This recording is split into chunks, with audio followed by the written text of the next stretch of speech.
네, 시청자 여러분, 구독자 여러분 안녕하십니까? 100원, 200원 후원해 주시는 후원자분들께도 감사의 말씀을 드리고요. 오늘 토요일 날 이제 연휴 첫날인데 비가 좀 오는데 제가 이슈거리가 좀 있어 가지고 이제 방송을 켰습니다.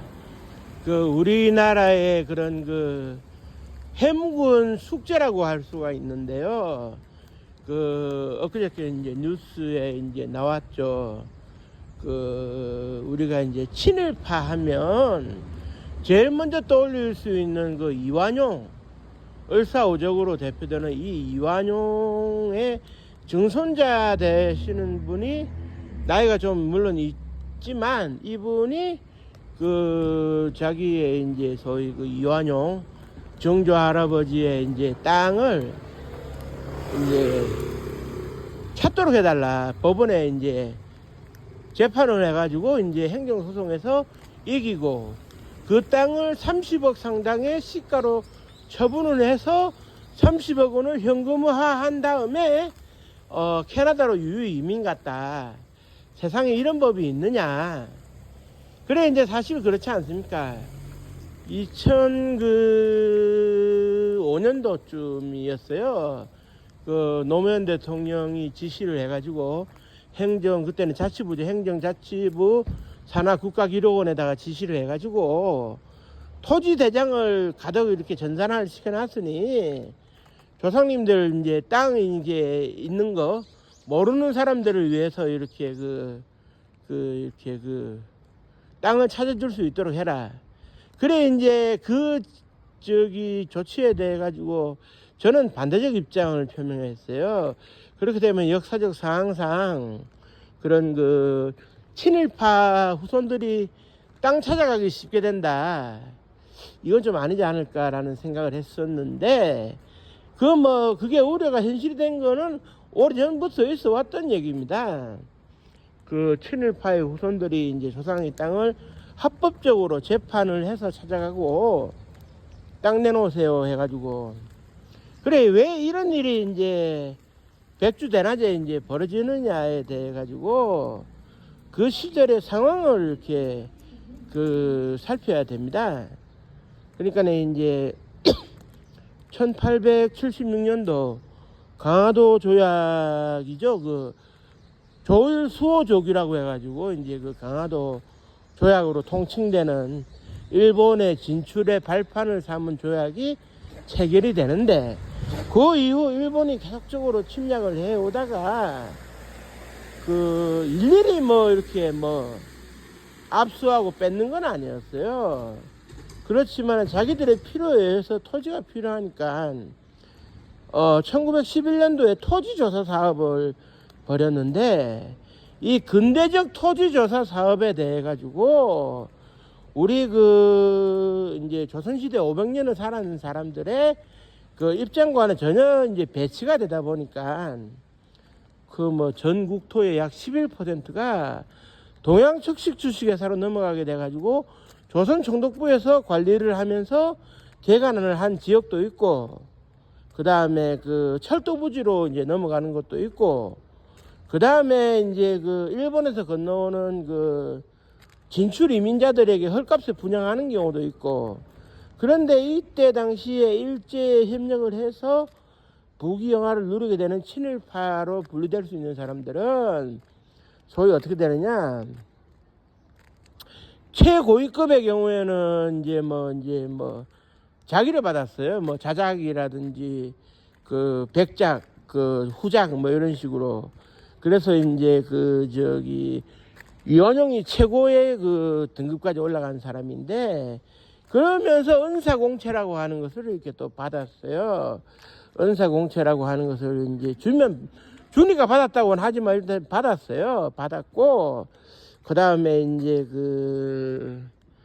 또 토지를 불화해주면 헐값에 이제 받았는데 이완용이가 살아생전에 이제 자기 땅이요 하고 떵떵거리던 부동산이 오늘날 면적으로 따지면 여의도 면적의 한 2배 정도를 가지고 있었다. 그러다가 이걸 어느 정도 현금화해서 집안의 재산으로 이제 축척을 했다. 그래서 이제 이완용의 재산이 그때 당시에 조선 2위의 부자였는데 1922년도, 그러니까 그 사람이 1926년도에 그러니까 과거 1909년도 이재명 의사의 습격 사건으로 피해를 입어서 후유증에 시달리다가 26년도에 세상을 떴는데, 뜨기 전에 4년 전에 22년도에 조사를 해보니까 300만 원 정도의 이제 재산을 가지고 있더라. 그래서 이것을 이제 환산을 어떻게 하느냐. 오늘날 경제적 부가가치로 환산을 어떻게 하느냐. 가장 대중적인 거는 우리 그 5천년 역사에 있어서 항상 빠지지 않는 것이 쌀이었어요. 그래서 그 당시의 쌀값과 지금의 쌀값을 비교해서 그 돈으로 쌀을 얼마나 살 수 있느냐를 계산해 봤더니, 오늘날 기준, 제가 그 과거의 자료에서는 한 600억 원 정도, 지금 오늘날의 가격으로 치면 한 850억 정도 재산이 되는 걸로 이렇게 이제 드러났는데, 그 당시에는 뭐 조선이 2위의 부자였으니까 어마어마한 그 재산을 가지고 있었죠. 그런데 이제 여기서 이제 중요한 것은, 그때 당시에 이제 일본에서 자기들만의 유리한 기록 문화를 가지고 왔어요. 자기들만의 유리한 기록 문화. 그러다 보니까 이제 어떻게 되느냐, 이제 소위 이완용이가 토지를 취득하게 되면 시군구의 이제 군수, 시장 이런 사람들이 기술적으로 자료를 꾸며줍니다. 그러면은 이제 한성부, 경성부 이런 지금으로 치면 도나 이제 시 같은데 광역자치단체의 장이 또 이걸 또 승인을 해줘요. 그런 다음에 마지막으로 이제 조선총독부에서 이렇게 경무국에서 이렇게 이렇게 협조를 해가지고 그래 이제 토지 승인을 해줍니다.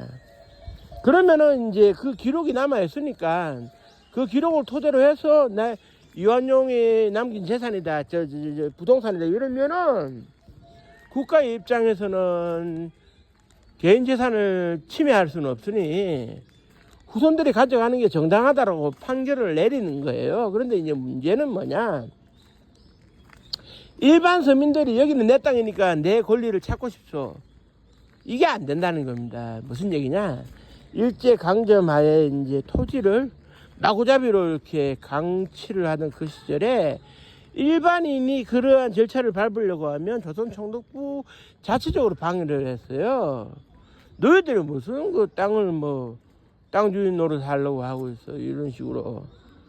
그러니까 이제 뭐랄까요, 사유재산이 엄격하게 인정되는 민주주의 하에서 일본이 이제 조선을 통치했다고 하지만 민간 백성들에게는 뭐랄까요, 공산주의식으로 이렇게 토지 관리를 했던 것 같아요. 그러다 보니까 근거를 명확하게 남기지 못하도록 해가지고 누군가가 임의로 처분할 수 있도록 했던 것 같아요. 그렇게 되다가 보니까 이제 어떤 일이 벌어지느냐, 해방 이후에 또 토지개혁이 이루어지는 과정에서 기록을 명확하게 할 수 없었던 일반인들은 눈 뜨고 땅 뺏기는 거예요. 그러니까 이제 조선총독부의 정책이라고 하는 것은 친일 협력자들을 위한 그런 정책을 폈다. 그래서 서민 대중은 안중에도 없었다. 어차피 모든 이렇게 땅들이 결국에는 친일파들이 가져간 땅조차도 일본 천황의 국토가 되고 나눠주는 땅이 될 텐데, 그래 이제 그래 이제 되다 보니까 이제 오늘날에 와가지고는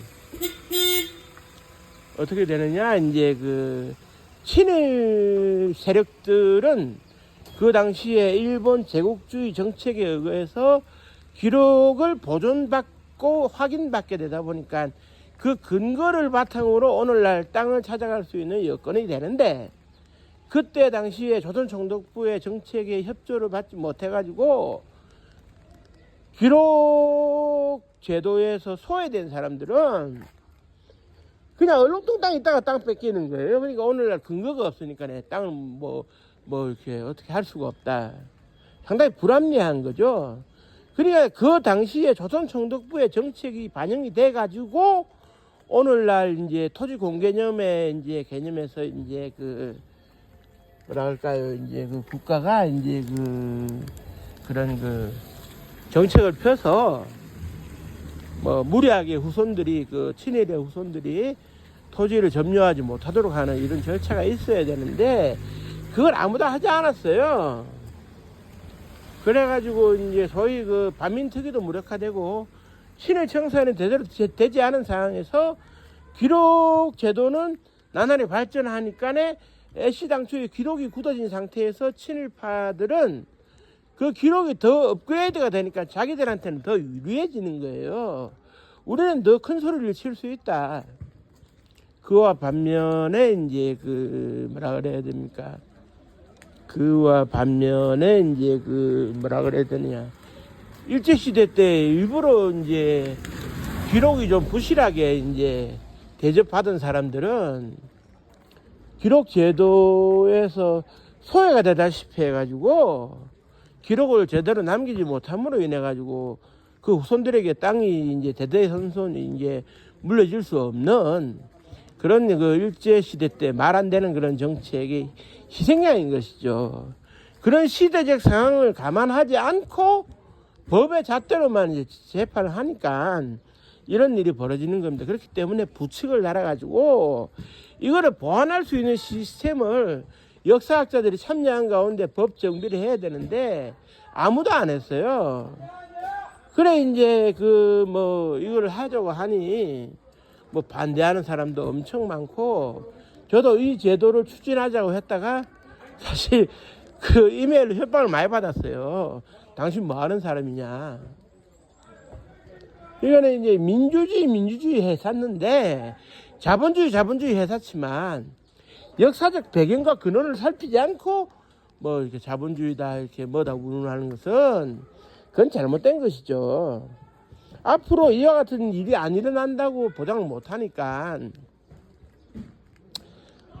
시민단체의 노력만으로는 한계가 있으니까 법적 제도적 장치를 보완해서 부칙을 마련해서 이런 말도 안 되는 일이 벌어지는 일을 애초에 정부에서 막아야 된다. 이것도 결국 6월 3일 날 당선이 돼서 6월 4일 날 취임하게 될 대통령이 해야 될 의무가 아닌가. 나라가 망하는데 나라를 팔아먹는데 일조한 사람들이 자손대대로 부귀영화를 누리게 된다면 또 나라가 망할 쯤에 돼가지고 또 나라 팔아먹으려고 하는 사람 안 생기겠습니까? 독립운동을 하면 3대가 망한다는데 누가 독립운동을 하겠습니까? 나부터도 안 하겠지. 이런 불합리한 것들을 우리가 하루속히 법적 제도적 장치를 완비해서 고쳐나갈 수 있고 정말 조국을 위해서 초계같이 목숨을 버리는 사람들이 그 후손들이 대접받을 수 있는 나라가 와야 된다고 생각합니다. 후손들도 그렇고 그 조상님들도 그렇고 땅 뺏겼다고 억울해 하지는 않을 겁니다. 조국을 위해서 땅 갖다 바쳤다고 생각하고 떳떳하게 생각할 수는 있겠지만 억울하지 않습니까? 수십억 수백억 되는 그 땅을 경제적 부가가치가 엄청 올랐을 텐데 그 땅들을 친일파들은 시대적인 이점 때문에 마구잡이로 가져가고 독립운동가의 후손들은 밥을 굶는 학교 갈 때 등록금을 낼 돈이 없는 이런 상황은 절대 일어나서는 안 된다고 생각하고요. 이것도 새 정부의 과제로 이제 국민들이 몰아붙여야 된다고 생각을 합니다. 그것이야말로 국가의 정체성을 확립하는 일이고 국가가 올바른 일을 해야 될 일을 하고 있는 겁니다. 앞으로는 좀 더 달라지는 그래서 이런 또 기가 막힌 뉴스가 안 나오도록 해야 될 겁니다. 그래 이제 그 점 유념하시고 명절 연휴 명절은 아니네요. 일반 연휴인데 가볍게 치킨에 맥주 한잔 하시면서 한번 곱씹어 보는 계기가 됐으면 합니다. 끝까지 시청해 주셔서 감사하고요. 구독 한 번만 눌러주시고 가시면 고맙겠습니다. 고맙습니다.